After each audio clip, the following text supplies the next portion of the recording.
খালেদা জিয়ার কবরের পাশে আজ মানুষের উপস্থিতি কেমন দেখছেন, কি বলছেন তারা?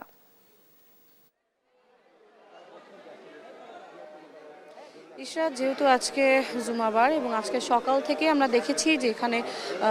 জনসাধারণ থেকে শুরু করে নেতাকর্মী যারা রয়েছেন তারা কিন্তু সবাই ভিড় করছেন এবং এখনও যদি আমি একটু দেখাই যে এখনও কিন্তু এখানে আসলে দলীয় কর্মী যারা রয়েছেন, নেতাকর্মী যারা রয়েছেন তারা এখানে আসছেন, সাধারণ জনগণ যারা আছেন তারাও এখানে আসছেন এবং শেষবারের মতো হলেও একটিবার হলেও তারা আসলে এখানে সবাই আসলে শ্রদ্ধা জানানোর জন্য তারা এখানে আসছেন এবং আসার পর তারা মোনাজাত করছেন, দোয়া করছেন, জিয়ারত করছেন এবং কিছুক্ষণ আগে কিন্তু আমি একটু জানিয়ে রাখি যে আজকে কিন্তু এখানে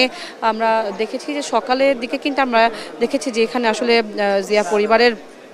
20 সদস্যের পরিবার তারা কিন্তু এখানে এসেছিলেন এবং তারা কিন্তু কিছুক্ষণ জিয়ারত করার পর তারা কিন্তু নীরব অবস্থায় আসলে তারা দাঁড়িয়েছিলেন, অশ্রুসিক্ত মনে তারা কিন্তু এখানে ছিলেন এবং তারা এখানে দাঁড়িয়ে থেকে তারা জিয়ারত করেছেন। পাশাপাশি বেগম খালেদা জিয়া সমাধিতে এসেছিলেন তার বোন সেলিনা ইসলাম, ছোট পুত্রবধূ শর্মিলা রহমান ও নাতনি জাইমা রহমান সহ আসলে জিয়া পরিবারের সদস্য তারা এবং এখানে কিছুক্ষণ আগে কিন্তু যদি একটু বলে রাখি যে এখানে কিন্তু আসলে নাটোর 2 এর বিএনপি সংসদ সদস্য প্রার্থী রুহুল কুদ্দুস তালুকদার দুলু, সাবেক উপমন্ত্রী, তিনিও কিন্তু এসেছিলেন এবং তিনি এসে যেটি বলেছেন যে আসলে বেগম জিয়ার দেশপ্রেমের আদর্শ তিনি রেখে গেছেন এবং সেই আদর্শকে ধারণ করে আমরা সবাই মিলে আসলে যেন বাংলাদেশ তারা এগিয়ে নিয়ে যাবে এমনটাই কিন্তু তিনি বলছিলেন এবং তিনি আরও বলেছিলেন যে তারেক রহমানের নেতৃত্বে আগামীর বাংলাদেশে বিনির্মাণে তারা সবাই একসাথে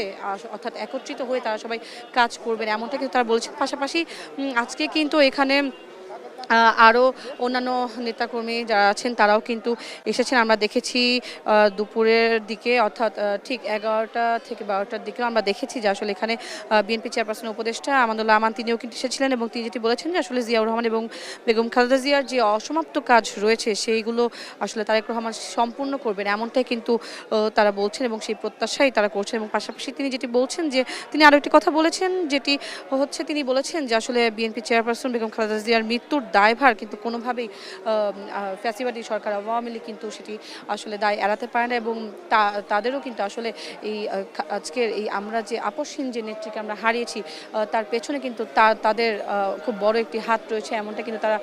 বলেছেন এবং এখন পর্যন্ত কিন্তু এখানে নেতাকর্মী থেকে শুরু করে সাধারণ জনগণ যারা আছেন আমরা সকাল থেকেও দেখেছি যে তারা এখানে এসেছেন, তারা ভিড় করেছেন এবং এখন পর্যন্ত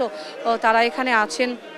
তারা ভিড় করছেন এবং গভীর শ্রদ্ধার সাথে স্মরণ করছেন নেত্রীকে এবং বাংলাদেশের 3 বারের প্রধানমন্ত্রী এবং প্রথম নারী প্রধানমন্ত্রীকে তারা স্মরণ করছেন এবং সাধারণ জনগণ যারা আছেন তারাও আসছেন এবং একটি বারের জন্য হলেও এক নজর আসলে দেখার জন্য তার কবর জিয়ারত করার জন্য এই সমাধিতে কিন্তু তারা এখানে আসছেন। তো এখন পর্যন্ত সাধারণ মানুষের ঢল এখন পর্যন্ত রয়েছে এবং দিন আগানোর সাথে সাথে বা বেলা বাড়ার সাথে সাথে এখানে মানুষের জনসাধারণের উপস্থিতি আরও বেশি বাড়ছে। ইশরাত, এই ছিল আমার কাছে এখান থেকে সর্বশেষ।